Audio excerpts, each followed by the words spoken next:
Licenciada Alba.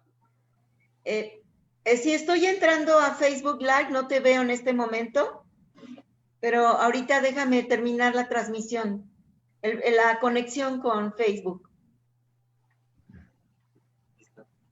Listo, estamos ya en Facebook Live. Sí, Humberto, ¿me querías comentar?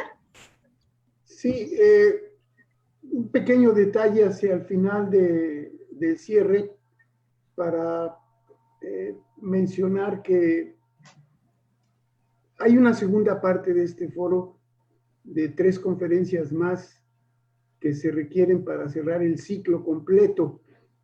Y si tú dispones que sea así, me das pie. Si consideras que no, pues ni pie ni nada me das. En este caso no te voy a poder dar ni pie ni nada porque ya estoy despidiéndome, Humberto. Ya estoy a punto de irme, entonces todo el proceso de elección me va a llevar tiempo. Yo te pediría comprensión al respecto. No, me refiero para planteárselo desde ahorita a la nueva administración, sea ¿cómo quien sea, no? sea quien sea. Claro que sí. Mira, déjame comenzar. Sí, Bueno, adelante, adelante. Les doy las buenas noches a todos. Estamos entrando ya a Facebook Live para los que nos siguen a través de esta plataforma. Estamos en Zoom también. Soy la doctora Alba Rosa Rivera, presidenta todavía de la Asociación de Egresados de la UNAM en Yucatán. Y bueno, veo a Tere Pulido, a Víctor Basurto, por supuesto Eduardo Batllori, que va a ser nuestro ponente ahora, Arturo Castellanos, a Humberto, veo a Pablo Monroy, a Mónica Chávez. Muchísimas gracias por darnos seguimiento a estos eventos. Quiero decirles, bueno, que ya estamos en la quinta ponencia de este foro sobre la contaminación del agua por aguas residuales. La experiencia ha sido muy fuerte, también ha sido muy buena, muy placentera, porque hemos tenido excelentes ponentes, pero tenemos ahí conclusiones fuertes en términos de lo que está pasando con el agua. Desde el doctor Carlos Rosas, que nos habló de la biodiversidad en los cenotes y los impactos que tiene esto en el acuífero de Yucatán. Después Irma Gómez nos habló de los plaguicidas. El doctor Germán Giacomán, pues la detección de plaguicidas organoclorados y organofosforados. Víctor García de la Hoz, pues nos habló de los lixiviados altamente peligrosos, de estos jugos que se van también a los mantos freáticos. Y ahorita estamos cerrando con broche de oro con el doctor Eduardo Batllori, con su ponencia Condiciones Generales de la Contaminación en Mérida y áreas de influencia. Me voy a permitir darle a la palabra a Humberto Reyes, que siempre es muy grato, Humberto, que nos des unos comentarios. Después presentaré al doctor Batllori para dar pie a su ponencia. Si eres tan amable, tus comentarios, Humberto, por favor. Sí, doctora, muchas gracias. El honor es para mí. Recientemente han salido una serie de publicaciones sobre la preocupación que tiene la sociedad en Bacalar, porque se encuentra altamente alarmada por el grado de contaminación que observa en su laguna. Esto ha obligado a esta sociedad a hacer reclamaciones a las autoridades para parar esta contaminación. ¿Cuál es la razón por la que se crean estos movimientos sociales ante la contaminación? La razón es que los ven.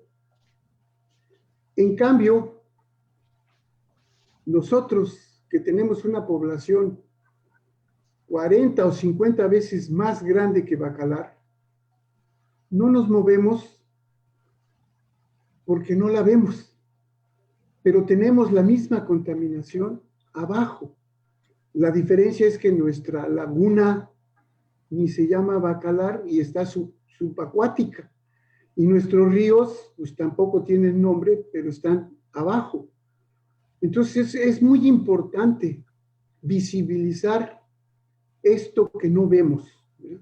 Hoy tendremos, ¿verdad?, una conferencia que yo considero, como dijiste atinadamente, el cierre de Golden, porque nos vamos a abocar mucho a la ciudad que tiene cerca del 60% de la población del estado de Yucatán. Decir 1.300.000 habitantes no es cualquier cosa ya. Muchas gracias. Muchas gracias a ti, Humberto, por estas palabras, por estar siempre preocupado por lo que está pasando con el agua. Siempre he pensado, y te lo he manifestado a ti también, que estamos hablando de la vida misma al defender nuestros recursos del agua. Y qué bueno que fue este evento que tú muy amablemente gestionaste para CEYUNAM y que me ha tocado presidir. Muchísimas gracias, Humberto. Bueno, Eduardo Batllori San Pedro es doctor en Economía por la Universidad de La Habana, Cuba, maestro en Ciencias por el CINVESTAB del Instituto Politécnico Nacional Unidad Mérida, investigador CINVESTAB 2C. Él es un hidrobiólogo por la Universidad Autónoma Metropolitana. Pertenece al Sistema Nacional de Investigadores. Del 1 de agosto de 2007 a la fecha, fue secretario de Desarrollo Urbano y Medio, no a la fecha, sino en término, fue secretario de Desarrollo Urbano y Medio Ambiente del Estado de Yucatán. Ha dedicado la mayor parte de su carrera profesional a la actividad académica. Ha elaborado y gestionado proyectos ambientales sometidos a agencias nacionales e internacionales, publicado artículos en revistas arbitradas y participado en más de 100 congresos nacionales e internacionales. Cuenta con dirección de tesis en licenciatura y maestría, así como impartición de cursos a nivel posgrado. Y como secretario de Desarrollo Urbano y Medio Ambiente, fue encargado de dirigir la política urbano-ambiental del estado de Yucatán. Su línea de investigación es el uso de recurso hídrico y evaluación del impacto ambiental de las actividades humanas. En el régimen hidrobiológico se orienta al estudio de la historia del uso social de la cuenca y de la sucesión ecológica de los ecosistemas húmedos costeros, así como el impacto generado sobre el régimen hidrológico, medidas de mitigación de dichos impactos y en rehabilitar y restaurar ecosistemas húmedos que han sido alterados por el quehacer humano o por fenómenos naturales a través de la capacitación a la población para el manejo integral de recursos costeros. El ámbito de su actividad ha sido la península de Yucatán. Sin embargo, se ha dado prioridad al estudio de ecosistemas costeros, dada su importancia, fragilidad y riesgo, así como el notable flujo de población y capitales hacia ellos, a fin de explotar los recursos naturales que contienen. Bueno, si se dan ustedes cuenta, es completamente pertinente que el doctor Batllori esté hoy con nosotros para hablar de su ponencia sobre las condiciones generales de la contaminación en Mérida y áreas de influencia. Le pediría al doctor Batllori que tome la palabra y que abre su ponencia para empezar con este evento. Muchísimas gracias. Gracias, muy amable. Quiero agradecer la oportunidad que me han dado de poder estar otra vez con ustedes, doctor Albarrosa y a Humberto, que amablemente también ha estado muy activo en estos temas, ¿no? Entonces, bueno, y a todos ustedes también por su tiempo. Voy a poner la presentación y comentarles que, ¿dónde está? Bandeja de entrada, explorador de archivos, aquí está. Que esta presentación ya la habíamos de alguna manera tocado un poco, le he agregado algunas cosas más para complementar lo que para esta presentación quisiera yo que se diera cuenta, pues, ¿no? Entonces, las condiciones generales de la contaminación en Mérida y su área de influencia. Esta área Hay diferentes niveles de deterioro, ya lo hemos comentado, el desarrollo acelerado de la actividad socioeconómica, la tendencia en aumento de desarrollo de las regiones frutícolas, maíceras, anaquenera y particularmente en el área metropolitana. Todo esto genera impactos severos en la calidad del agua subterránea, la cual es nuestra única fuente y es muy vulnerable y de alto riesgo a la contaminación, aspectos que ya han sido evaluados en otros momentos. Hay una diversidad derivado de estas actividades económicas, de las fuentes de contaminación, obviamente el desarrollo urbano y las aguas residuales, los nutrientes, pesticidas agrícolas, fertilizantes, los residuos sólidos mal dispuestos, las diversas actividades económicas, agropecuarias, industriales, las fugas de hidrocarburos, mal manejo de residuos en las áreas industriales, falta de protección de abasto en el agua. Sin embargo, una oportunidad que se presenta en esta zona es que hay, a partir del 2012, esta unidad de influencia de la ciudad de Mérida tiene ya un órgano auxiliar del Consejo de Cuenca, que es el Comité Técnico de Aguas Subterráneas de la zona metropolitana de Mérida.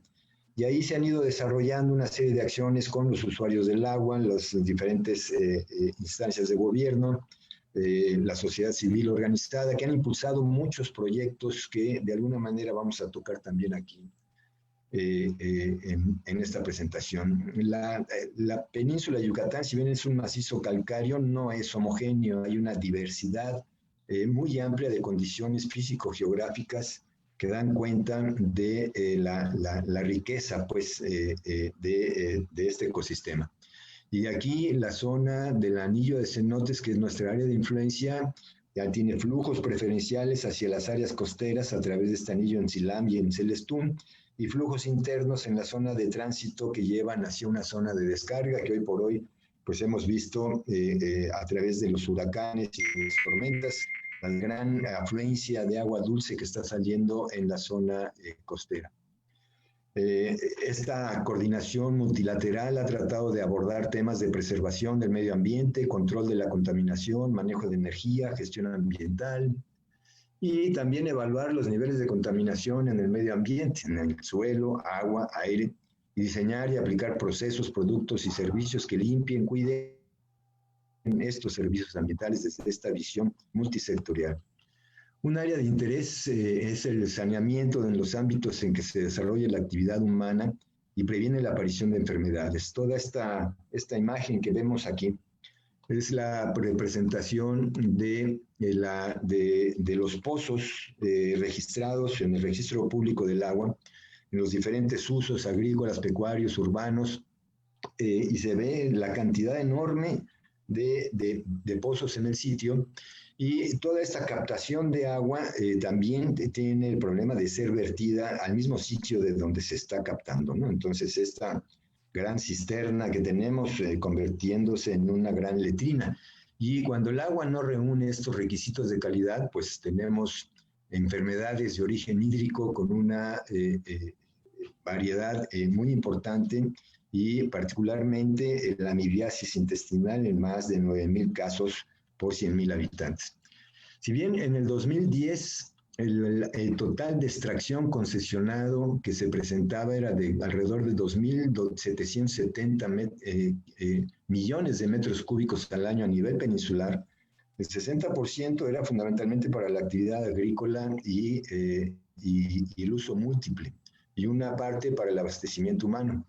Hoy por hoy, para el año 2019, el REDA arroja un valor de extracción anual concesionado de 4,637, es decir, 2,000 millones de metros cúbicos más concesionados en estos últimos 10 años. La actividad agrícola sigue siendo el principal uso, seguido del público urbano.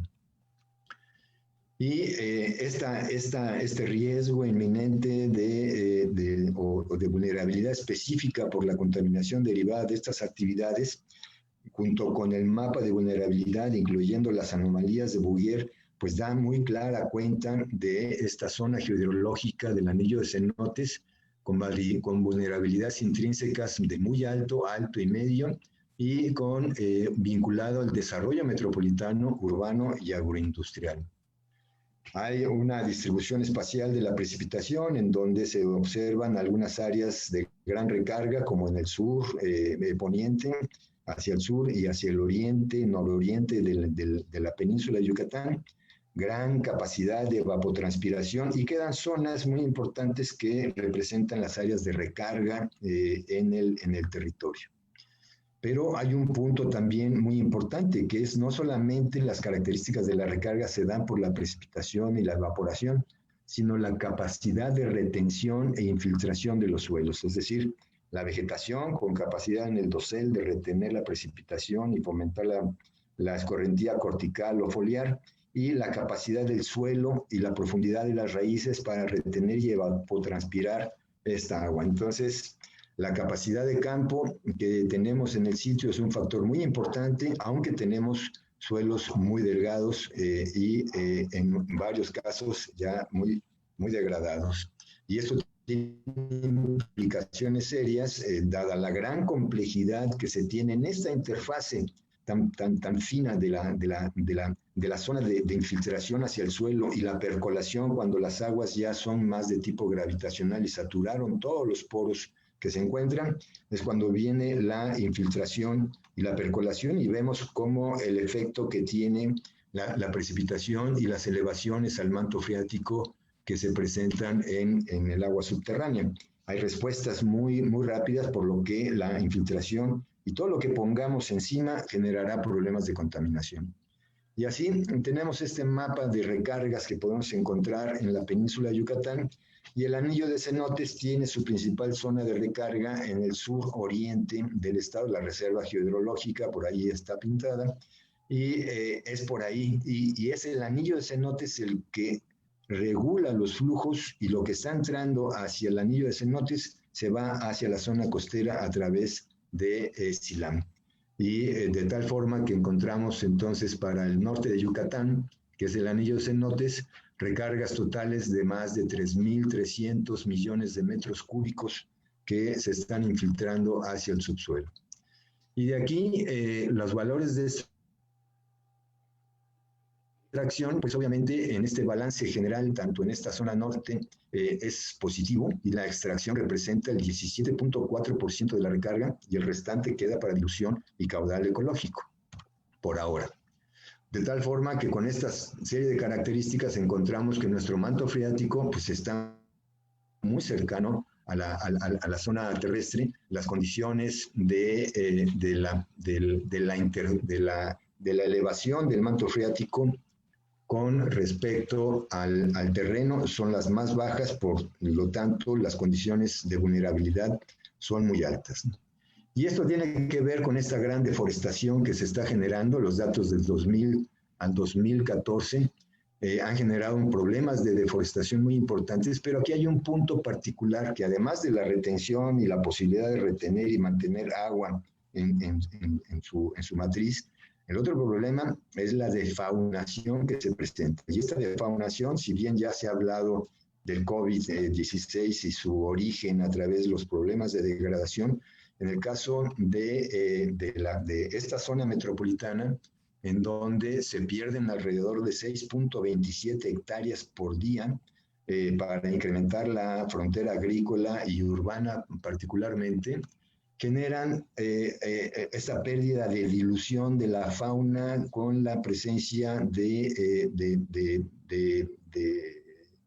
vectores que tienen implicaciones en la salud humana, y en este caso la enfermedad de Chagas, ¿no? Cada vez se está acercando, se está metiendo más a las áreas urbanas debido a esta defaunación que se presenta en la zona, y el ser humano empieza a ser un ambiente muy adecuado para su desarrollo.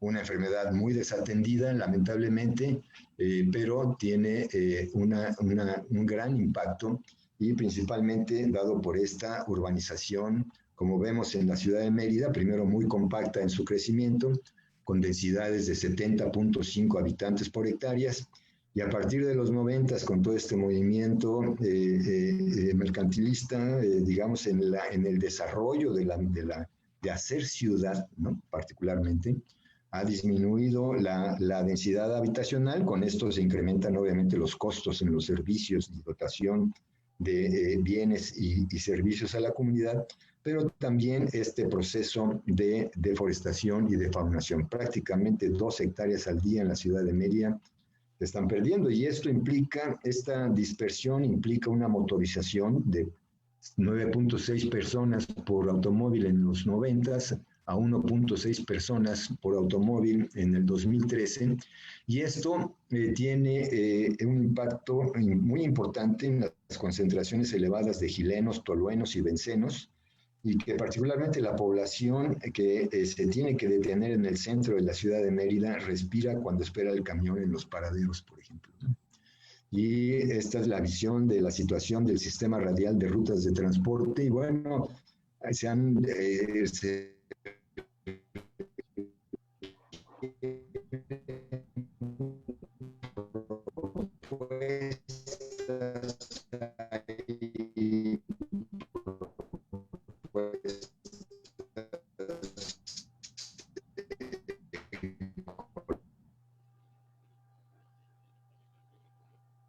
El desarrollo urbano ha sido impactante en las últimas fechas.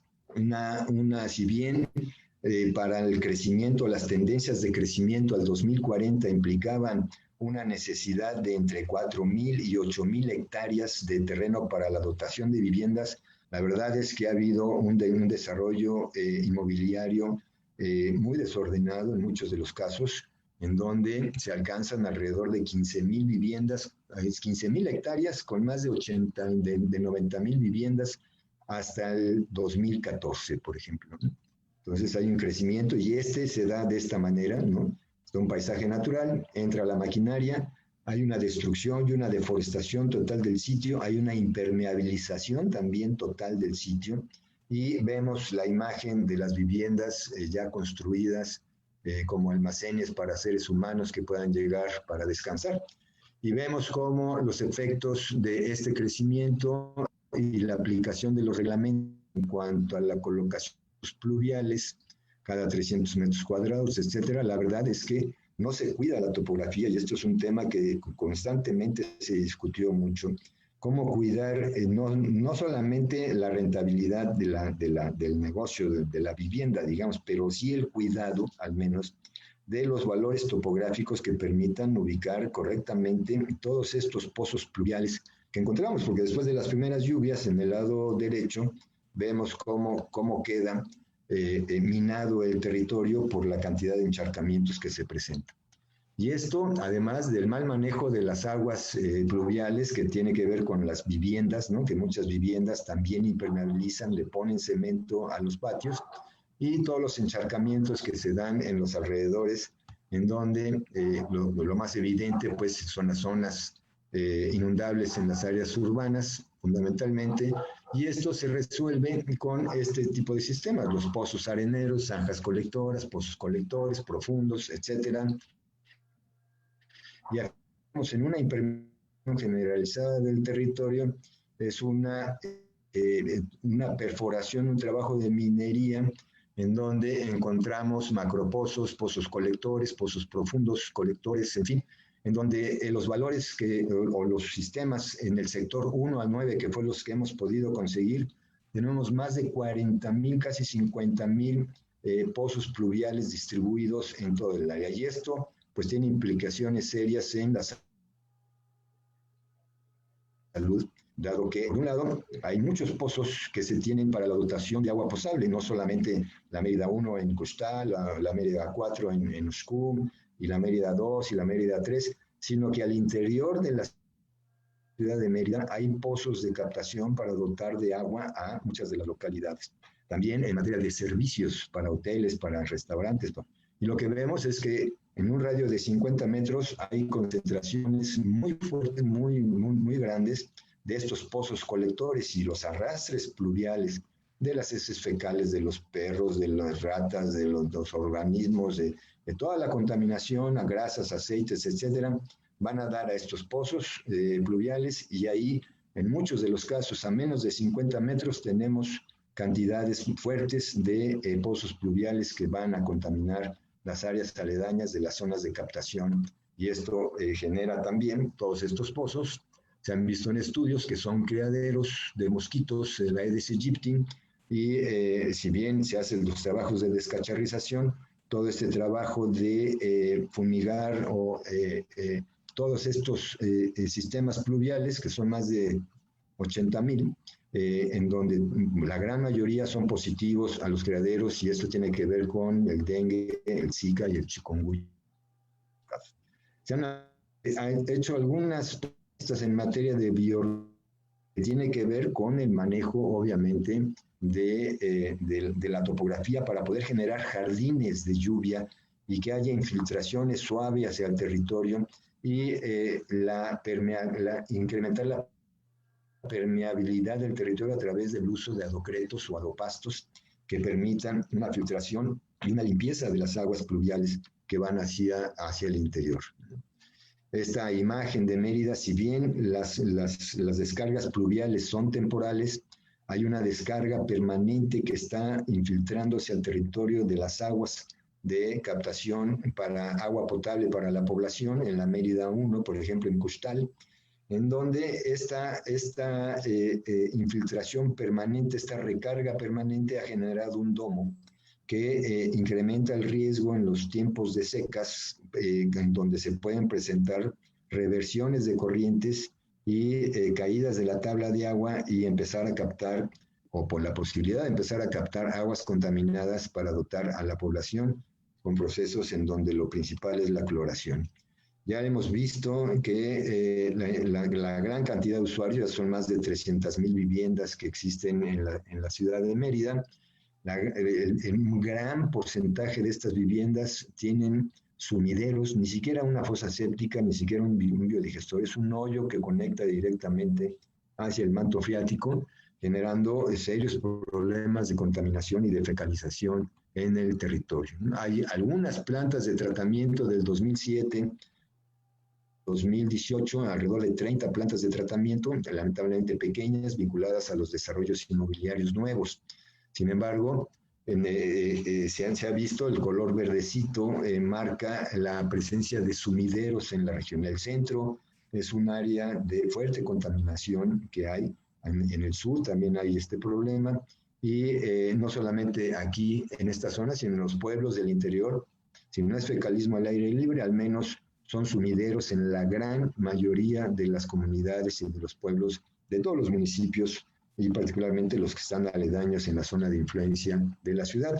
Hemos visto que las eficiencias de las fosas sépticas pues van al 30%, 40%, y tal vez un poquito más con los biodigestores, y se ha demostrado que las plantas de tratamiento de aguas residuales sí tienen una eficiencia mucho mayor para el manejo. Y ya desde hace tiempo se ha visto que en la ciudad de Mérida, en la parte de abajo, hay un problema de fecalización tremenda. La cantidad de coliformes fecales, los incrementos en los valores de nitratos, la disminución de los valores de oxígeno, poniendo en riesgo la biodiversidad críptica, así como el incremento de cloro y, por no decir también, de ácido muriático, entre otros factores. No solamente en la ciudad de Mérida, esto se ha detectado también en los estudios de la doctora Hovens del CIMBESTAB, en 48 cenotes distribuidos en el anillo de cenotes fundamentalmente y al oriente del estado.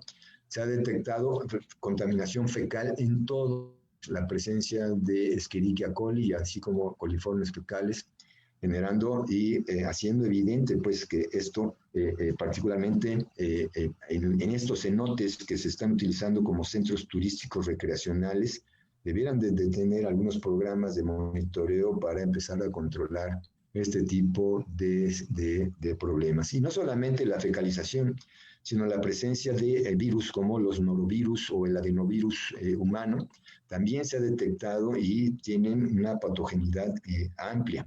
Ha sido ya registrado tanto en Yucatán como en el caso de Quintana Roo, por ejemplo, en algunos cenotes que son recreativos, y de que además la gente pues se mete y no sabemos qué tipo de virus, bacterias, hongos pueden traer, porque no hay exámenes médicos previos, y muchos de estos pueden ser exóticos porque vienen de otros lados, ¿no?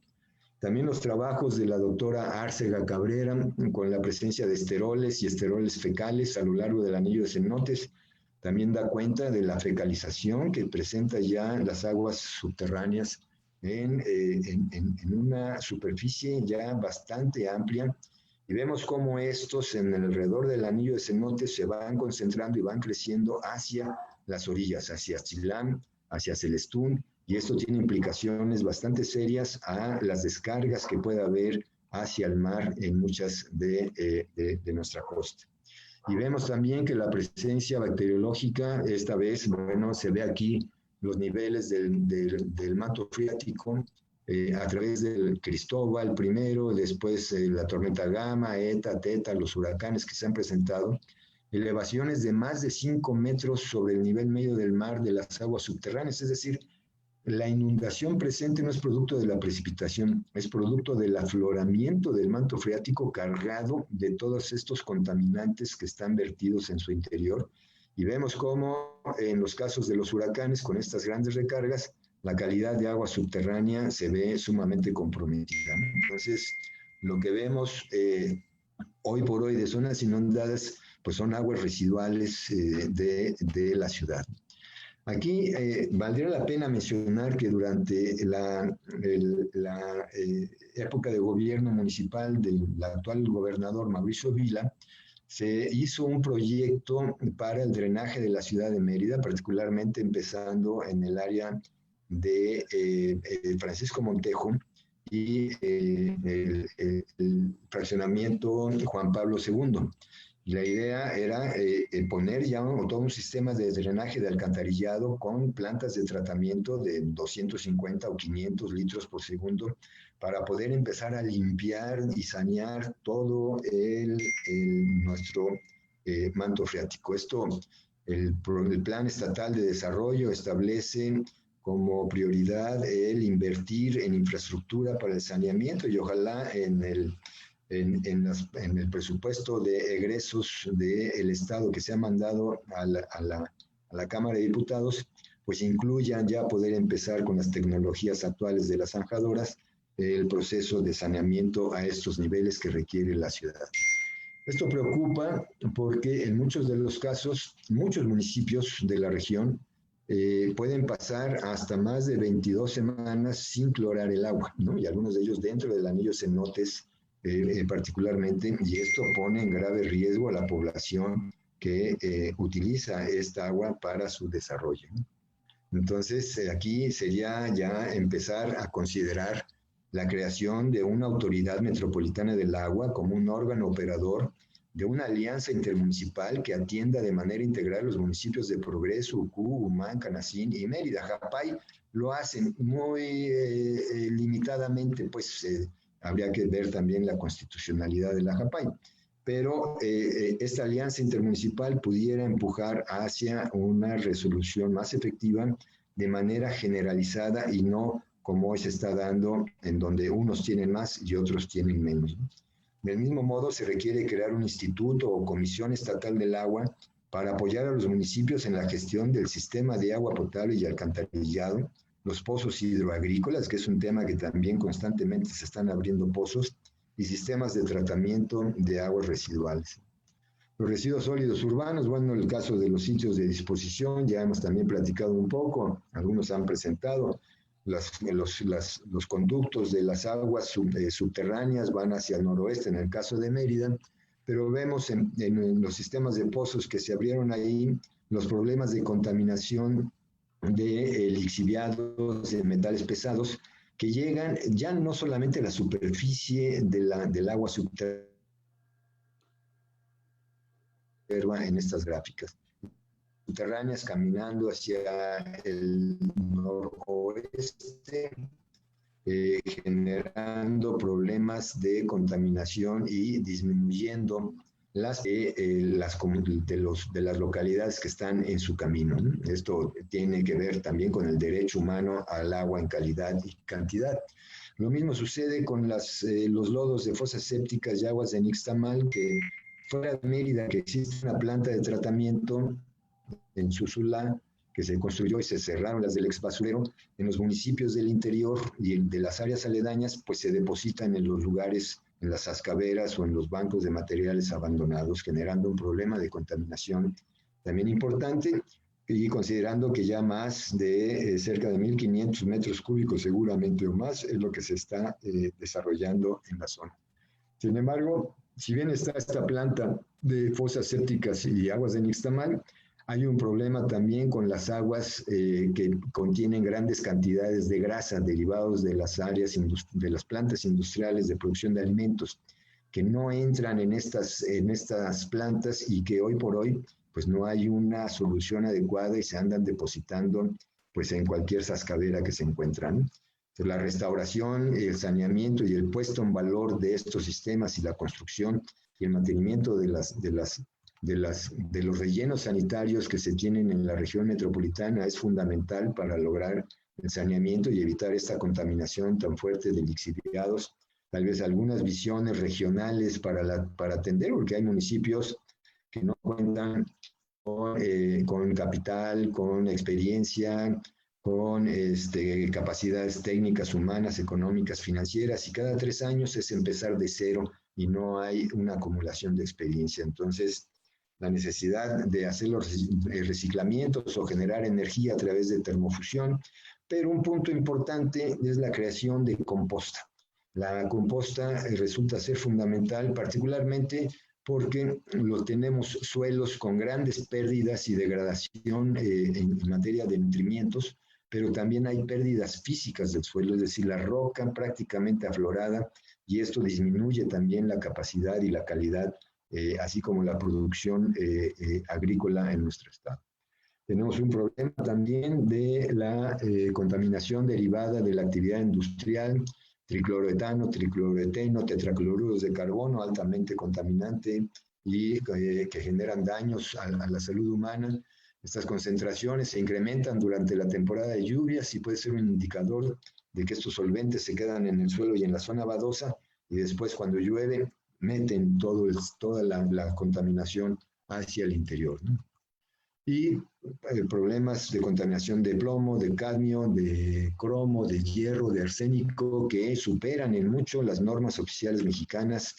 Y aquí vemos en la ciudad de Mérida también, además de estos pozos que tienen un uso industrial en el interior de la ciudad de Mérida, pues también tienen los pozos de captación de aguas pluviales, pero de ahí podemos suponer que mucha de la extracción de agua también se va como aguas residuales, generando problemas de contaminación en esas zonas. Vemos aquí las concentraciones de cadmio a niveles estatales y a nivel de la zona de influencia, y vemos concentraciones que superan los niveles de la norma. Y esto es preocupante porque el cadmio es carcinógeno, es acumulable. También el níquel, el plomo, el mercurio afecta al sistema nervioso central, principalmente en niños.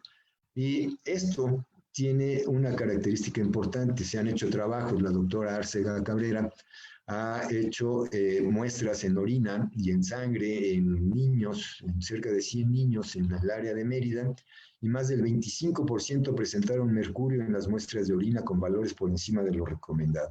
En el caso del arsénico, es una exposición crónica que se presenta ya en estos niños. Entonces, bueno, tiene que ver mucho las condiciones, si utilizan leña, si utilizan agua de pozo, si tienen animales de traspatio. Entonces ciertas formas de cobre, plomo y níquel se pueden presentar, pero en aquellas áreas en donde más urbanizadas están más expuestos al cadmio, al arsénico y al cobre inorgánico por la presencia de cigarrillos, pescado fresco comprado en supermercados, carnes blancas como pollo y huevo engordados con alimentos balanceados, por ejemplo. El tema de las granjas porcícolas, la mayor concentración de granjas porcícolas pues está en la zona de influencia de la ciudad de Mérida. Las características es, bueno, se traen los cerdos, se da la alimentación, aplicación de medicamentos, hay una limpieza cotidiana de estos suelos, de estas granjas, y muchos de estos suelos, de estas aguas, por ejemplo, en este caso, en estos municipios que presentamos, donde hay alrededor de 118,000 cerdos que generan 3.309.000 litros diarios de agua, y 631 toneladas de cerdaza, que se vertían en la gran mayoría de los casos las granjas medianas y pequeñas, derivadas de los programas de reordenamiento en Equenero ante la caída del Enequén. Un sector social participó en la porcicultura, pero toda esta agua se tiraba a un lado de la granja. Entonces, hubo algunos proyectos, se iniciaron proyectos de saneamiento para colocar biodigestores al menos y tratar de impulsar, y hace falta mucho más trabajo en la consecución de humedales artificiales como segunda etapa de trabajo para estos biodigestores, ¿no? Hay más de 300 granjas, 150 fueron trabajadas, pero requieren todavía trabajarse muchísimo más, ¿no? Todas ellas distribuidas dentro de la zona geohidrológica del Anillo de Cenotes, la reserva geohidrológica también, más de 44 granjas dentro de esa reserva, y particularmente las plantas o las granjas de más de 10,000 cerdos debieran hoy por hoy contar con un sistema de tratamiento más de tipo industrializado. Además del biodigestor y su laguna de oxidación, la necesidad de ponerle una planta de tratamiento, dadas las concentraciones que todavía quedan de nitrógeno y fósforo y sólidos totales suspendidos. Entonces, requiere todavía una mayor inversión. Estas inversiones pueden incrementar los costos en la producción de cerdos de 40 centavos por kilo, así que no es un incremento enorme que no pueda ser absorbido por Quequén u otros aparceros. Los suelos tienen capacidades de pedotransferencia muy importantes.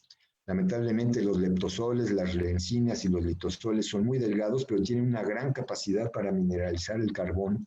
Y los lubisoles tienen una gran capacidad para mineralizar el nitrógeno y fertilizar nuevamente nuestros suelos. Hay todavía mucho que hacer para poder utilizar y fomentar el manejo de los suelos de manera adecuada, para utilizarlos como un factor de apoyo para los procesos de degradación y tratamiento de aguas residuales sobre el territorio, ¿no? De aquí vemos un cierto número de pozos que también hay al interior de la ciudad de Mérida, cuyo uso es pecuario. Y entonces, bueno, también esas aguas en la ciudad de Mérida pues están yendo, y además están todos los pozos pluviales aledaños a estos pozos, ¿no? Otro tema que en el área metropolitana pues es la generación de gases y manejo de olores, ¿no? Muchas de las granjas porcícolas, pero también están plantas de tratamiento, por ejemplo, como las que están allá en las Américas, que de pronto hay una escuela que está junto ahí, que les llegan los malos olores. Maseca es otro también que genera malos olores, y que es un área que debe trabajarse muchísimo más, dado que el ácido sulfídrico por arriba de 2 partes por millón empieza a tener problemas de salud para las personas que ahí habitan o que estén aledañas, aunque la dispersión por vientos es muy efectiva en el caso de Yucatán, pero es un tema que debe trabajarse mucho más. La actividad avícola también está muy al interior de la zona de influencia de la ciudad de Mérida, y todos estos desechos de gallinaza, pollinaza, animales muertos, huevos que no eclosionan, etcétera, tienen gran cantidad de materia orgánica y producen su descomposición, grandes cantidades de amonio, y su oxidación permite que se formen los nitratos, que son altamente contaminantes también. Y la periodicidad de la limpieza de estas granjas puede ir de 7 a 8 semanas para granjas de engorda, y de 12 a 14 meses sacando las granjas de postura, pero son toneladas de gallinaza y pollinaza que se están produciendo, generando problemas de contaminación importantes por la presencia de nitratos. Y los agroquímicos, que es un tema que ya se ha mencionado en algunas otras ocasiones, se han hecho pruebas con pez cebra y se ha visto la presencia de genoestrógenos, hormonas, productos farmacéuticos, plaguicidas, presencia de hidrocarburos por la quema de basura, entre otros, presente en una gran variedad de cenotes dentro del anillo de cenotes fundamentalmente, así como en la zona metropolitana hemos visto la presencia, y ya lo comentaba el doctor Yacomán, de organoclorado, septacloro, lindano, aldrin, en concentraciones que en ocasiones mostraban que el 100% de los pozos muestreados estaban con concentraciones por arriba de las normas. el caso del anillo de cenotes, en donde hay un cóctel también de pesticidas en el mismo, y en 40 municipios en donde se midieron estas concentraciones de agroquímicos, particularmente en los pozos de captación de agua que se surte a la población como agua potable. La presencia de agroquímicos es impresionante. Aquí vemos la diversidad de organoclorados DDT, con presencia frecuente y nueva de DDT todavía siendo prohibido, heptacloro, endosulfán, muchas sustancias prohibidas. Y estos son los 40 municipios donde se hicieron las pruebas en los pozos de captación de agua potable, que son profundos y que en esa profundidad ya no están estos químicos en la superficie, están ya a profundidad, ¿no? Y esto pues presenta tanto en temporada de estiaje como en temporada de lluvias concentración que superan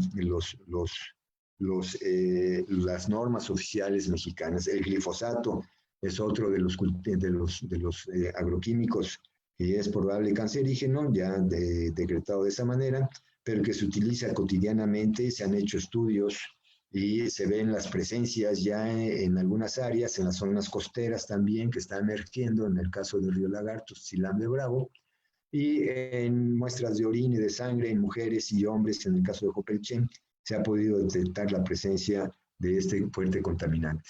En el caso de Mérida, los pozos de aguas pluviales, un radio de 50 metros de los pozos de captación para uso agrícola, podemos ver la cantidad de pozos de uso agrícola en el interior de Mérida, y esto implica la utilización también probable de estos agroquímicos. Y bueno, esto tiene una serie de efectos reproductivos en agricultores expuestos a plaguicidas. En el caso de Muna se hizo una población que no estaba expuesta contra otra que sí estaba expuesta, particularmente de organofosforados.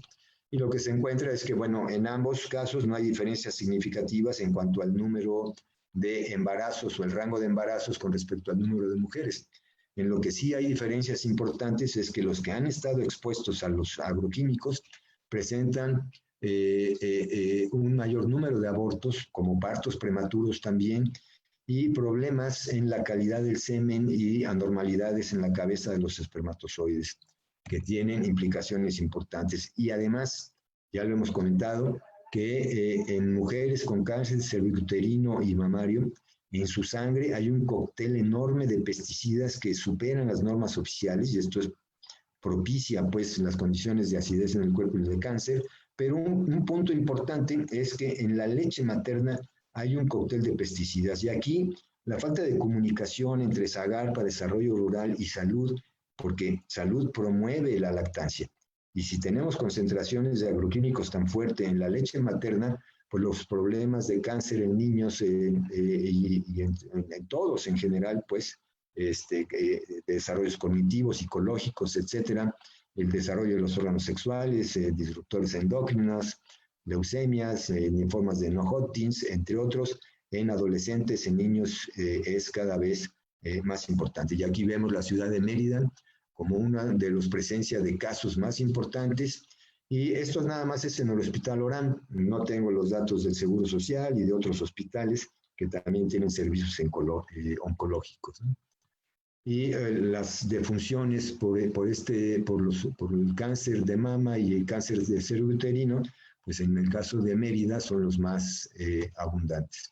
Hay 70 toneladas de agroquímicos, de residuos de agroquímicos que se quedan tirados en los campos yucatecos, y que es necesario empezar a trabajar y fortalecer las acciones de recolección de todos estos envases, capacitar en el buen uso y manejo de estos agroquímicos, o influir en el desarrollo de un Yucatán orgánico. Todo esto llega hacia la costa. Las condiciones de agua en la costa están cada vez más deterioradas, con problemas de eutroficación en las partes del anillo de cenotes fundamentalmente. Vemos que en ocasiones las playas de Progreso están por arriba de la norma, es decir, debería estar prohibido en algunas ocasiones meterse al agua por cuestiones sanitarias. Y vemos aquí en estas imágenes la península de Yucatán, el anillo de cenotes en el área de Tzilán, cómo salen estas descargas de agua dulce, jalando silicatos, jalando amonio, jalando nitratos, llevándolos hacia la zona costera, modificando las condiciones de calidad de esta agua, con hidrocarburos aromáticos policíclicos también, o la presencia de bacterias hidrocarbonoclásticas heterótrofas en sedimentos que datan o dan cuenta de las altas concentraciones de hidrocarburos derivados de la industria petrolera o de otras fuentes, incluyendo las quemas agrícolas. De esa manera, pues, sería prudente poder pensar en decretar una situación de contingencia ambiental por contaminación del acuífero para priorizar su saneamiento integral y asegurar el derecho humano al agua y a la salud, y generar también la norma estatal para la regulación en el uso del agua y su calidad. Así que, pues, les agradezco mucho su atención, muy amables.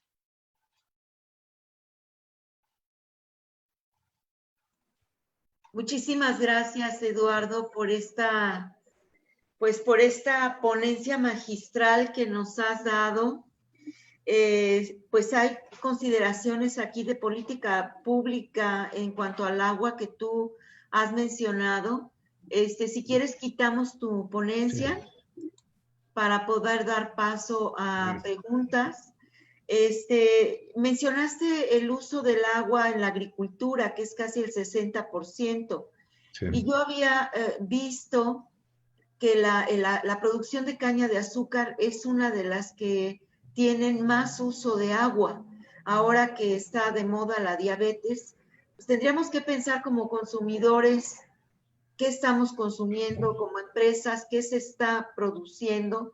Esto lo hemos venido diciendo desde la primera conferencia, porque hay una correlación importante aquí entre la política pública, entre el consumo, entre la producción, que nos está llevando a este caos terrible. De las cifras, la producción de pastos en Yucatán es altísima. Incluso ha venido a sustituir otro tipo de producciones como el maíz. Y normalmente el pasto utiliza mucha agua como nivel de aspersión para regar los pastos.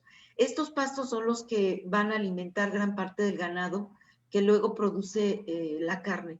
Entonces, bueno, tenemos aquí una correlación, decía yo, bastante fuerte de lo que está pasando. Y bueno, tú hablabas de la parte de que se debe tomar ya medidas drásticas para poder justamente acatar este problema tan fuerte que tenemos del agua. Bueno, no sé, Humberto, si quieres comentar algo antes de pasar a abrir las preguntas a nuestro público. Sí, muchas gracias. Primero que nada, pues, no sé si felicitar o no sé qué decirle al doctor Bayori dan ganas de suicidarse. Lo que sí veo importante es... No vayas a hacer eso, Humberto, por favor. Es que, digo, si tuvieras la impotencia con la cual se maneja uno como ciudadano consciente, me imagino la impotencia como funcionario público y tener todo este conocimiento y tener la voluntad política de hacerlo y no poder. Yo creo que hoy tenemos que abanderar el liderazgo de Eduardo y la sociedad civil, ¿no? Convertirnos verdaderamente en apoyadores y exigidores de esa Comisión Estatal del Instituto del Agua de Yucatán. Ese instituto es el que debe de normar todo lo que ha expuesto Eduardo en esta conferencia. Tenemos que separar la voluntad política de la voluntad electorera. Meterse a este proyecto de la Comisión del Instituto del Agua Yucateco es meterse en un proyecto de estadista de largo plazo. Son de 10 a 15 años de trabajo constante en este sentido de limpieza. Es un trabajo titánico. Sí, siento haber llegado tarde en edad a este proyecto, ¿verdad? Por la energía que requiere para impulsarlo, ¿sí? Yo trabajaré todo lo que se necesite para absorber todo ese conocimiento que tiene Eduardo y llevar a buen puerto junto con la CEYUNAM y una sociedad civil despierta que la nueva legislatura del Estado de Yucatán someta a debate este documento que, dicho entre comillas, ¿verdad?, está en poder del legislativo. Es decir, se necesita sacarlo de la congeladora. Es un trabajo que costó mucho dinero y que abanderó el doctor Bajori, ¿sí? Entonces, gracias, Eduardo, gracias, licenciada, por esta oportunidad de presentar esto y muchas gracias a todos. No, Humberto, realmente ha sido toda una experiencia oír a los expertos y ahora con el doctor Bajori, terminar con esta exposición que de alguna manera abarca gran parte de lo que ya hemos venido viendo. Y por supuesto, la preocupación de tomar medidas para evitar que en algún momento ya, yo no diría tan lejano, pues tengamos que todavía que tener repercusiones más fuertes sobre esta problemática. No sé, Eduardo, si quieres tomar la palabra sobre las preguntas que yo te hacía de lo que se está produciendo. Sí, sí, mira, ahí, por ejemplo, la actividad agroindustrial requiere o importa alrededor de 2 millones de toneladas de granos al año, de soya, de maíz, de sorgo. Obviamente, estas importaciones pues tienen repercusiones importantes porque son con divisas americanas. Entonces, ha habido ya intentos muy fuertes o intereses muy fuertes para empezar a desarrollar aquí en Yucatán. Y lo vemos primero con los transgénicos de soya transgénica que intentaron meter en la zona del sur del estado, que se logró detener gracias a un decreto de contingencia ambiental por la presencia y porque no consideraban también muchos de los riesgos por huracanes y por otra serie de cosas de contaminación del acuífero.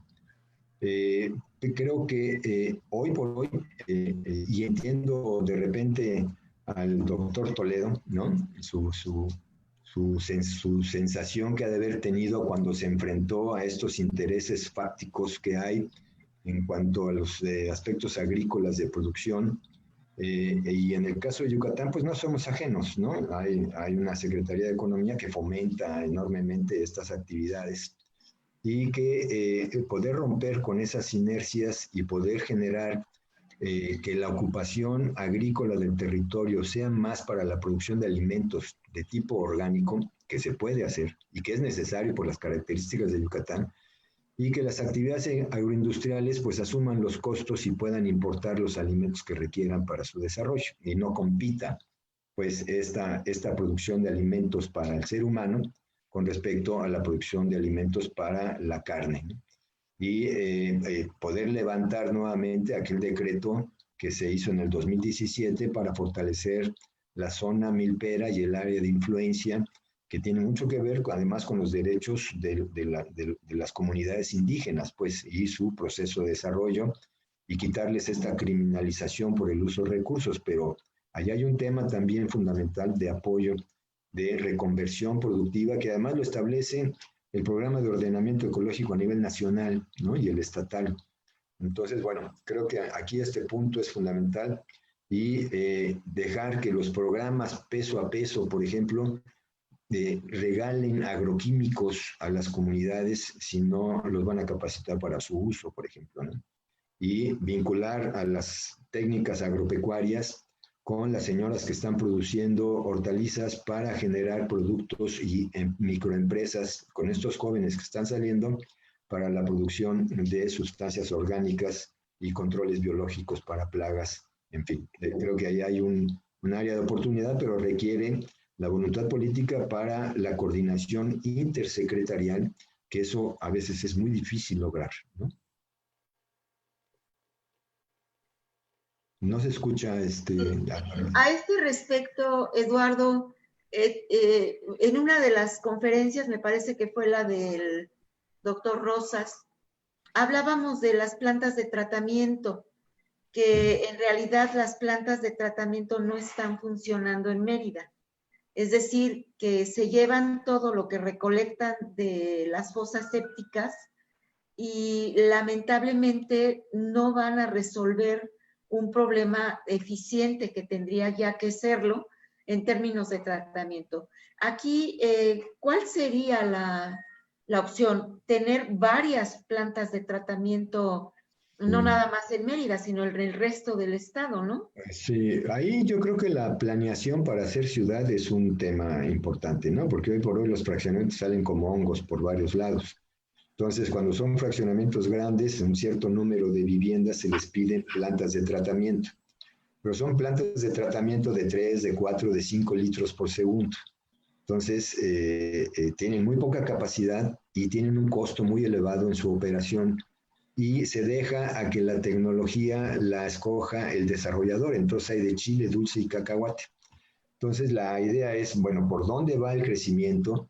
Fomentar plantas de tratamiento de 200, de 500 litros por segundo, vinculados a humedales artificiales y zonas de infiltración lenta, y de poner todas estas plantas pequeñas como cárcamos de rebombeo para que puedan llevar todas estas aguas a un área de sistema mucho más adecuado que el que se puede presentar, porque por eso en algunos casos las plantas de tratamiento se les ha puesto paneles solares para abaratar los costos, pues, ¿no?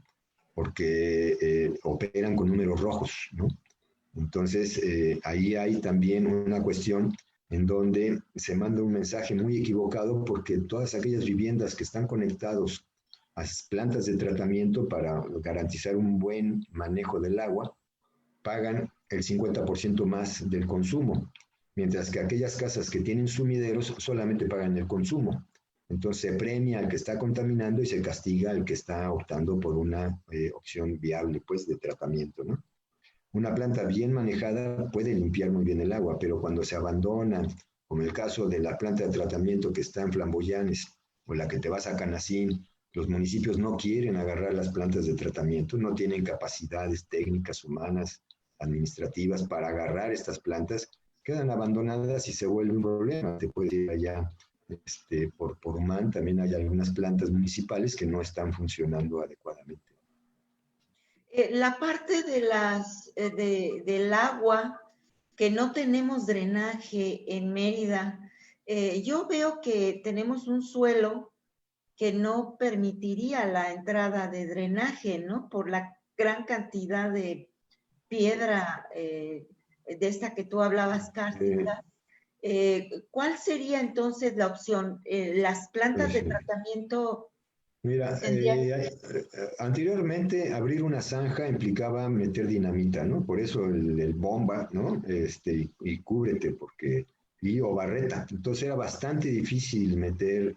Hoy por hoy existen unas zanjeadoras que abren el camino y abren bastante rápido, te puedes ir muy rápido haciendo las zanjeadoras, lograr las pendientes necesarias. Y muchas de las casas hoy por hoy tienen las fosas sépticas o los biodigestores enfrente. Esto aligera mucho también la posibilidad de hacer las conexiones, porque el problema es cuando están las fosas sépticas atrás y hay que romper la sala, el comedor, los cuartos para llegar hasta el patio de atrás y jalar el agua. Aunque existen tecnologías que pueden moler y subir por el techo, llevar a través de una presión negativa, jalar el agua para llevarlo a los sistemas de tratamiento, ¿no? Pues vamos a pasar a una ronda de preguntas. No sé si hay alguna pregunta, comentario. Ya estamos a punto de cerrar esta excelente conferencia magistral que nos ha dado Eduardo. No sé si hay algún comentario, pregunta. Adelante, Mónica, y después Víctor, con mucho gusto. Mónica, adelante. Pues felicidades siempre, estos espacios Gracias. de ciencia y de difusión de los terribles avances de este gran problema que se acrecenta y que con los nuevos proyectos que se vienen encima, pues van a aumentar el número de personas, de industrias, y se va a empeorar la situación, ¿no? Entre tantos problemas, pues yo quisiera insistir en que si puedes abordar más lo que el ciudadano corriente que no tiene acceso a los fraccionamientos que tienen estas plantas de tratamiento pueden hacer, además de tratar de no consumir productos como el cloro, el ácido muriático, con algunas alternativas biodegradables. ¿Que pudieras ampliar más acerca de qué hacer en la fosa séptica? ¿Qué tanto funcionan los biodigestores? Estas alternativas en las casas que son más grandes, que son los humedales artificiales, ¿qué se puede hacer? Porque también, por ejemplo, en otras pláticas se decía, bueno, ok, llevas tus lodos, pero los lodos van a ir a tirarse a final de cuentas a un depósito que no tiene la capacidad de albergar todas las toxinas, ¿no? Sí. Sí, de hecho, bueno, se han hecho planteamientos, ¿no?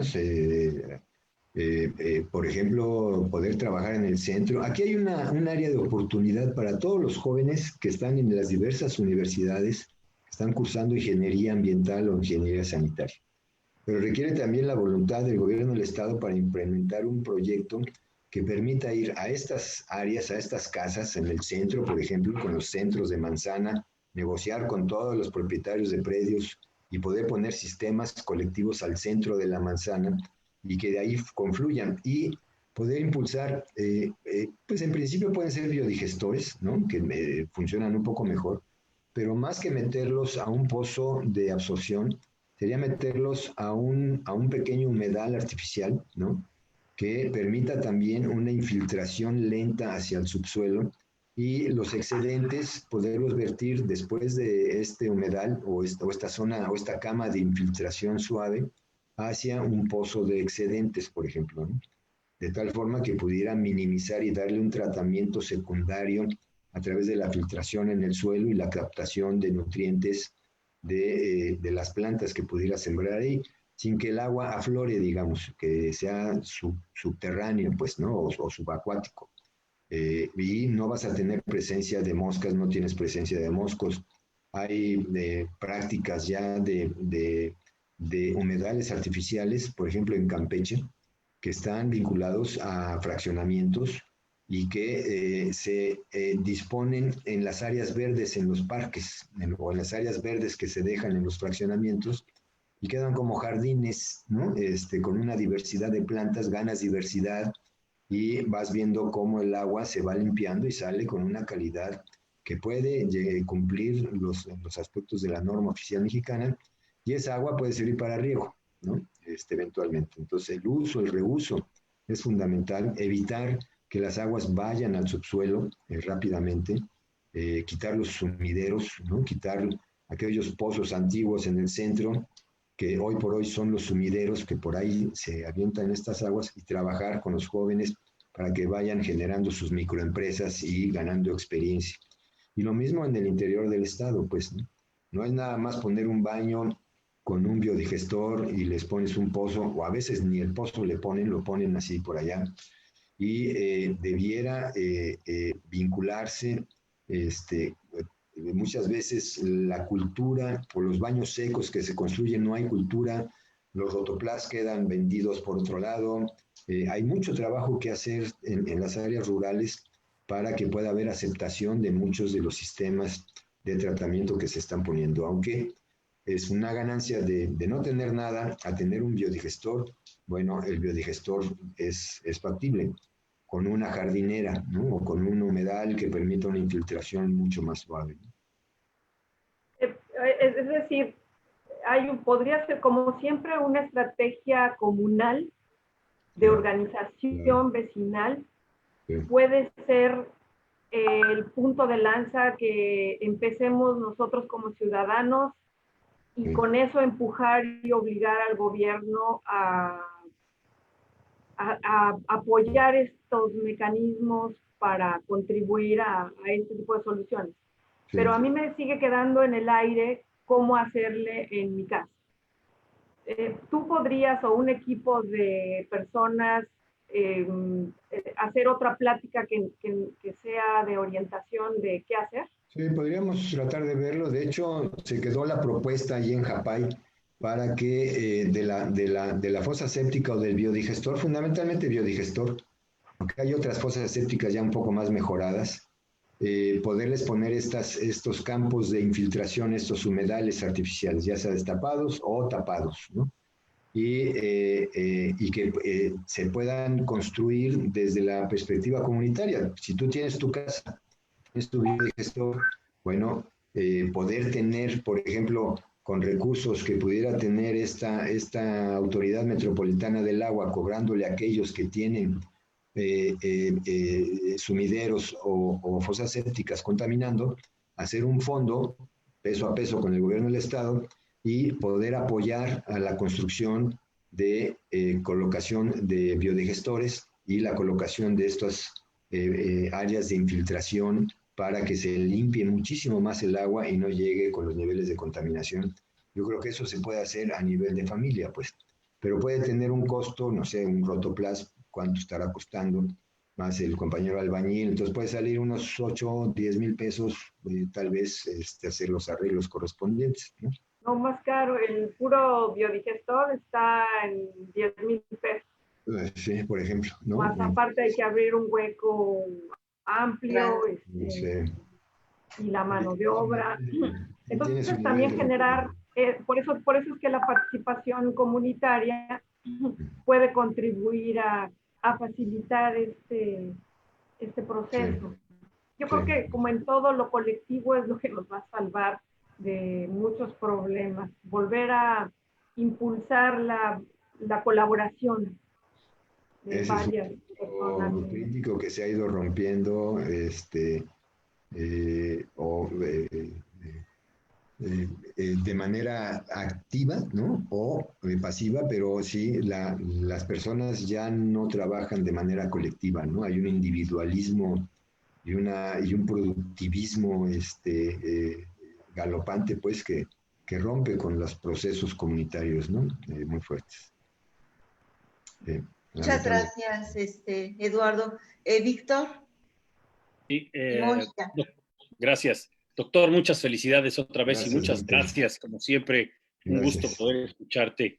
Y yo quiero reflexionar un poquito acerca de lo muy mal acostumbrados que estamos los ciudadanos de Mérida y quizás de todo México, a que todas las cosas nos son simplemente dadas. No tenemos que pagar por las cosas. El agua creemos que la merecemos sin tener que pagar por ella. Y si nos suben el costo del metro cúbico y resulta que mi factura del agua de este mes, en lugar de 70 pesos, llegó por 75, pegamos el grito en el cielo y es bimestral. En lugar de fomentar una cultura de pagar por lo que hagas y también por lo que deseches, no tenemos una cultura de desecho de cosas, ni de la basura que tiramos, ni de la que desechamos vía humana, orgánica, por excreciones. Gracias. Sí. Lamentablemente, yo creo que ahí hace falta una labor de concientización general, que las cosas tienen que costar, no tienen por qué ser dadas, no tenemos derecho a que las cosas no nos cuesten cuando nosotros, si dejamos eso al aire, va a hacer daño al medio ambiente y a la naturaleza y etcétera, al mundo al que vivimos y al vecino también, e incluso a mí mismo, ¿no? Pero bueno, ese es un pensamiento que quiero compartir con ustedes. Mi pregunta directa, doctor, Eduardo, muy basado en la experiencia que tú tienes. Ya. Es suficiente. No, ya. Después de los 2 sexenios que estuviste a cargo de la SEDUMA, ¿qué tanto se puede percibir que exista un verdadero, ya no quiero decir compromiso, pero una verdadera intención del gobierno estatal en realmente meter las manos para mejorar la condición del agua en Yucatán? Pues mira, el problema del agua es que no brilla, ¿no? No le brilla mucho a las cuestiones políticas. Es más fácil hacer alguna mega obra, como un legado, pues tratando de dejar un legado. Y el tema es que el tema del agua y su saneamiento no se agota en una administración. Requiere el paso de cuando menos 4 administraciones para realmente poder tener ya arreglos institucionales y de colaboración. Y esto requeriría una política de Estado, no una política de gobierno, ¿no? Que no tenemos todavía. Y por el otro lado, la visión territorial, ¿no? Hoy por hoy se trabaja fundamentalmente de manera sectorial y temática. Entonces, las personas que están a cargo de las dependencias ven su pedacito de realidad, ¿no? Por eso te comentaba que mientras el sector salud está promoviendo la lactancia, ¿no? El sector de desarrollo rural está aventando agroquímicos y regalando agroquímicos sin ton ni son. Y es mucho más fácil hacer eso que generar una visión integral en donde estén varias dependencias, ¿no? Y tomar acuerdos para que se pueda traducir en una mejora significativa en la región. Si no, puede haber una dependencia que esté talachándole y acabas peleándote con los otros secretarios, pues, ¿no? Por eso hablaba yo de Toledo, ¿no? Que tuvo que renunciar. Yo no renuncié, pero sí tuve esa situación de enfrentamientos con respecto a otros secretarios que tenían otros intereses, pues, ¿no? Respondían a otros intereses. Entonces, esa visión temática y sectorial es muy perjudicial, es perversa, ¿no? Y no atiende de manera integral las necesidades de una población, ¿no? Y tú sugeriste que se creara el Instituto Yucateco del Agua. ¿No estaríamos enfrentándonos a un pedacito del problema nada más, porque el Instituto Yucateco del Agua pues va a atender solamente este pedacito sin voltear a ver lo que diga salud, lo que diga, etcétera, etcétera? Sí, yo creo que aquí los programas especiales pueden ser una acción interesante porque se debe trabajar al nivel de la Secretaría de Planeación. Entonces, si uno puede trabajar a nivel de la Secretaría de Planeación, ahí es donde juntas a todos los secretarios, ¿no? Okay. Que no sea un programa sectorial ahí de medio ambiente o un programa sectorial de la JAPAI, sino que sea un programa especial en el seno de la unidad de planeación en donde confluyen todos los secretarios para dar cuenta no solamente de los gastos que hicieron y las administraciones, sino las sinergias y los impactos acumulativos benéficos que se pueden generar en una población, ¿no? Entonces, un poco romper con esa visión temática y darle más fuerza a la Secretaría de Planeación y trabajar las diversas regiones del Estado desde esa perspectiva de regiones. Y en la actualidad, los procesos colaborativos son fundamentales. Entonces, la unión intermunicipal, las juntas intermunicipales, pueden también dar cuenta de una mayor facilidad para tratar asuntos que trascienden las fronteras administrativas de los municipios, pero que les afectan innegablemente, como la basura, como la contaminación del acuífero, entre otros, ¿no? Muy bien, gracias. Muchas gracias, Víctor, Mónica, por estos comentarios. Por supuesto, esta experiencia que nos dejas, Eduardo, política, qué importante. No nada más es una fusión del consumidor, como bien lo mencionaba Mónica, con un problema, con un trabajo colectivo, que yo creo que hay mucho trabajo colectivo en la sociedad, pero no se permea, no se ve, existe. Tenemos que reforzarlo, tenemos que pensar que este contexto tiene que florecer para resolver este problema, pero también la cooperación del gobierno y las diferentes áreas del gobierno, porque si no entre ellas mismas se meten el pie como lo que pasó con el doctor Víctor Toledo, que nos dio una tristeza enorme a todos los que teníamos esperanza de que se hicieran cosas en México. Pero bueno, por supuesto, tampoco se firmó la entrada del glifosato y de los transgénicos, tampoco la firmó el presidente. Entonces, bueno, estamos viendo que hay medidas que están tomándose también a favor en ese sentido. Entonces, bueno, indudablemente hay que caminar, Eduardo, hay que seguir con esta lucha que Humberto ha estado haciendo a capa y espada, y en la que tenemos que unirnos en ese sentido. No sé si pues quieres nada comentar. más como corolario, podríamos decir, de la importancia, por ejemplo, respondiendo un poco a Mónica, existe este Comité Técnico de Aguas Subterráneas de la zona metropolitana, dentro del Anillo de Cenotes. Yo creo que tiene una participación ciudadana. Yo creo que ahí está, existe. Yo creo que sería muy importante que la organización social, ¿no? o que pudiera existir esta organización social que pudiera solicitar la reactivación nuevamente de este Comité Técnico de Aguas Subterráneas, porque ahí están los usuarios del agua, está la sociedad civil organizada y están las dependencias de gobierno de los 3 niveles de gobierno. Y el Consejo de Cuenca, recordemos que es un consejo ciudadano. El presidente actual es Gonzalo Merediz, que viene de una organización de amigos de Ciancán. Entonces, esta organización ciudadana puede tener un potencial de que los vocales no se representen a sí mismos, que ese es uno de los problemas de los consejos de Cuenca. El vocal que está representando al sector porcícola, pues se representa a sí mismo, o el sector avícola se representa a sí mismo, o el turismo a un sector porque es un grupo ahí. Entonces, bueno, ahí la sociedad en su conjunto y las diferentes asociaciones y grupos productivos pueden, a través de sus representados, incidir en las políticas para que a través de este Comité Técnico de Aguas Subterráneas, a través de un programa de gestión, se le dé seguimiento a las políticas públicas que se apliquen de manera integral en el sitio, ¿no?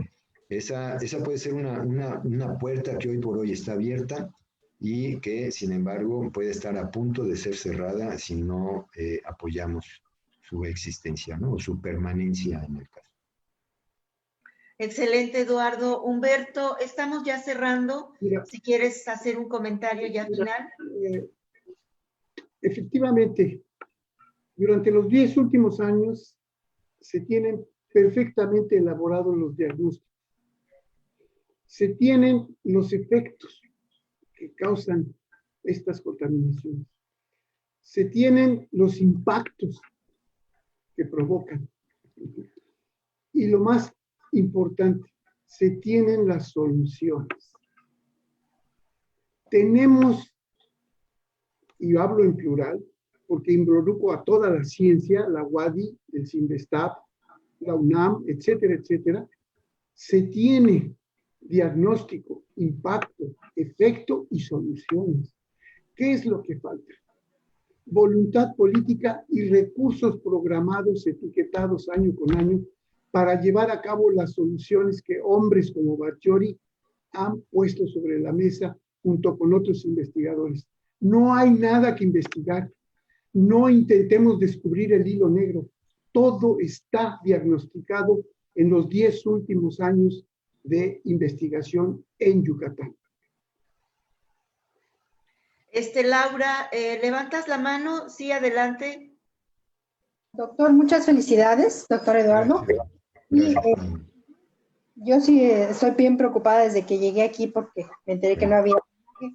El biodigestor que dice de manzana, ¿a cuántas casas equivale más o menos?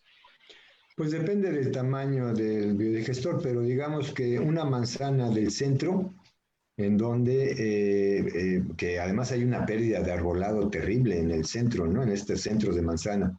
Hay que poner de acuerdo a todas las viviendas y hotelitos y los negocios que hay ahí para que en el centro de manzana se pueda colocar un sistema. Habría que ver cuál es el uso del agua, cuánto están captando para poder hacer el diseño, para ver si el biodigestor se hace de X cantidad y se aprovecha también para hacer el humedal artificial y el riego para jardineras, digamos, en los alrededores de los patios, ¿no? Y ya los excedentes puedan ser filtrados, pero si los podemos evapotranspirar y que las plantas puedan jalar los nutrientes, pues al momento de hacer los cortes y la jardinería, pues nos puede quedar también para la producción de composta, ¿no? Entre otras. Eso se tiene que solicitar, aunque uno aportara una cantidad dependiendo de las personas, porque por ejemplo yo vivo en García Jiménez y estoy a dos cuadras del Parque de las Américas, entonces sería de llegar ahí, ¿no? Pero Sí. ¿esto cómo se hace? Porque yo creo que la gente viendo la movilización empiezan a preocuparse, mientras no Pues, vean nada. sí. Solicitudes, por ejemplo, es que yo no sé cómo se maneje esto. Si se empieza a hacer una solicitud para poner un biodigestor y pues empezar a... Sí. Mira, en principio es poner de acuerdo a todos los vecinos de la manzana, ¿no? Porque si hay uno que no quiera, pues te va a generar una serie de problemas porque no puedes invadir propiedad privada. Entonces tiene que haber un acuerdo. Y una vez teniendo ese acuerdo, pues simplemente se levanta este acuerdo con un representante y se va a la Secretaría de Desarrollo Sustentable o se va a la JAPAI o se va a la Secretaría General de Gobierno directamente o hablar con el gobernador y decir, nosotros tenemos esta propuesta y queremos que nos apoyen con esta propuesta. Nosotros podemos poner una X cantidad, pero requerimos el apoyo del gobierno y podemos delimitar, si se quiere, tener un área de uso común como un ¿cómo se llamarían? Condómino, ¿no? Que esa zona fue condómino. Si se requiere fraccionar los predios para dejar este condómino ahí y que puedan tener una administración y una persona que esté constantemente vigilando y que esté funcionando bien, ¿no? Pero se requiere, como diría Mónica, una participación ciudadana importante en este sentido, con fuerte voluntad para empujar el proceso y pues simplemente lo demás es la negociación y la gestión con las entidades de gobierno, ¿no? Pues sí, porque la gente no está ni enterada y cuando empieza a haber movimiento, pues empieza ya la curiosidad que pasa, Sí, la sí, forma que se entere, ¿no? sí, pero sería muy bueno poderlo hacer, empujar. Y ahí los jóvenes que están saliendo de las universidades tendrían un respiro enorme porque encontrarían fuentes de trabajo. Hoy por hoy salen y no encuentran ni qué hacer, ¿no? Uh-huh. Y Bueno, pues contar con el, muchas gracias Laura, contar siempre con la anuencia pública, porque el mismo gobierno puede estar limitando acciones ciudadanas importantes en este sentido. Estaba oyendo hoy en la mañana que el coronavirus ya anda en el agua, ¿no? O sea, ya lo diagnosticó una científica, ya está. Estaba oyendo también que están dejando de sembrar azúcar para sembrar marihuana. Bueno, porque se va a legalizar la marihuana y porque realmente habría ingresos para muchos productores. Y lo que se planteaba aquí era que la caña de azúcar tiene un gasto de agua impresionante, mientras que la marihuana es casi agroecológica, ¿no? Y que también le daría un ingreso al país y a productores de manera impresionante. Yo no sé cuál sería el impacto que va a tener todos estos cambios y transformaciones, pero yo creo que finalmente se está caminando en la dirección adecuada, todo tiene que ser, pero que no nos tardemos mucho también. Eso creo que también es lo que estamos haciendo. Bueno, miren, estamos ya cerrando este evento. Doctor Badjori, un gusto de veras haberlo tenido siempre con nosotros, siempre esta respuesta. Este tema no se cierra, yo le comento y abrimos esta conversación con Humberto, que él, preocupado por esto, me dice que tenemos que seguir con un foro 3, donde venga resoluciones alternativas, qué tenemos que hacer, ya decisiones más concretas, tanto en Mérida como al interior del estado, porque esto es un tema que no puede cerrarse, simplemente no puede cerrarse porque lo tenemos como una grave preocupación. Por el momento, pues nos despedimos, les deseo a todos un feliz fin de semana y por supuesto Humberto y los compañeros que Tere Guerrero, gracias por estar aquí, Víctor García, Mónica, Laura, Víctor Basurto, Tere, siempre es un gusto tenerte con nosotros, el doctor Alfonso Larqué, muchísimas gracias doctor por estar esta tarde y esta tarde noche. aquí y todos los demás que están en esta plataforma en este momento. Algunos no logró verlos, pero me da mucho gusto que hayan estado. Y ACEYUNAM tiene un compromiso con el agua, como tiene compromisos sociales importantes en Yucatán y en México. Y por supuesto estaremos dando batalla, Humberto, ya tal vez no yo, porque yo ya me voy, pero la persona que sigue, yo creo que vamos a pugnar indudablemente para que siga con estos temas tan importantes. Que tengan todos ustedes muy buenas noches y feliz fin. Gracias. Gracias. Muy amables. Felicidades, Eduardo. Alfonso.